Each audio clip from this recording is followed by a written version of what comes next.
पौनद्योतिका अध्याय का 15वां और 16वां भाग इसमें होगा। तेरे में है न यह गुण जो तू व्यथा सुनाए। अब राधिका जी को अचानक याद आया कि ये तो हवा है, इसमें ऐसा गुण कहाँ जो बोल करके बताए, बोल करके मेरी सारे दुखों को सुनाए, मेरे व्यथा को सुनाए। तो वो कह रही हैं कि तुम जुगाड़ लगाना, युक्ति लगाना, तरह तरह के उपाय लगा करके मेरे इस दुख का आभास मेरे प्रीतम श्री कृष्ण के से करा देना। तो कौन कौन सी युक्ति लगाने को बोल रही हैं कि तेरे में है न यह गुण जो तू व्यथा सुनाए। प्रखरों व्यापारों को प्रखर मति और युक्तियों से चलाना। कह रही कि तेरे में यह गुण तो नहीं है कि जो तुम मेरी बातों को जा कर के पूरी पूरी बता सको, मेरे सारी व्यथा को जा कर के सुना सको। व्यापारों को प्रखर मति और युक्तियों से चलाना। तो ऐसा करना कि अपना तीक्ष्ण बुद्धि चलाना, तीक्ष्ण दिमाग चलाना, जिससे कि अनेक प्रकार के उपाय लगा करके मेरे सारे दुख को उनको बताना। कैसे?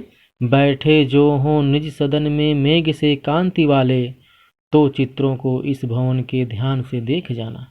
बैठे जो हों निज सदन में मेघ की कांति वाले करके, यदि मेरे प्यारे श्री कृष्ण जी यदि किसी आसमान के, किसी मेघ के, किसी बादल के बने हुए चित्र जिस घर में हो, सदन मतलब होता है घर, निज मतलब निजी, कि बैठे हों निज सदन में, यदि वो अपने घर में हों, मेघ सी कांति वाले, उनके घर में बादलों का चित्र लगा हो, तो चित्रों को इस भवन के ध्यान से देख जाना।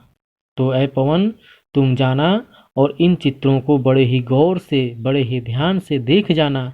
शायद उनको तुम ध्यान से देखो तो शायद देख करके उनको हमारी याद आ जाए। 16वां भाग है। जो चित्रों में विरह विधुरा का मिले चित्त कोई, तो जाके निकट उसको भाव से यूं हिलाना। कह रही हैं राधिका जी कि यदि श्री कृष्ण जी अपने घर में बैठे हों और उनके घर में कोई विरह विधुरा मतलब दुखिया का, कोई ऐसी औरत जो विरह में पड़ी हो, दुख में पड़ी हो, ऐसा कोई चित्र यदि उनके घर में लगा हो, तो जाके निकट उसको भाव से यूं हिलाना। तो उसके पास जाना, बड़े प्यार से उस चित्र को हिलाना। प्यारे हो चकित जिससे चित्र को और देखें, आशा है यूं सूरत उनको हो सकेगी हमारी। कह रहे हैं प्यारे मेरे श्री कृष्ण जी आश्चर्य से उस चित्र की ओर देखेंगे तो आशा है यूं सूरत उनको हो सकेगी हमारी। तो उस विरह की, उस दुखियारिन की चित्र को देख करके उम्मीद है कि उनको, उनके मन में मेरी सूरत जाग उठेगी, अर्थात मेरी याद उनको आ जाएगी।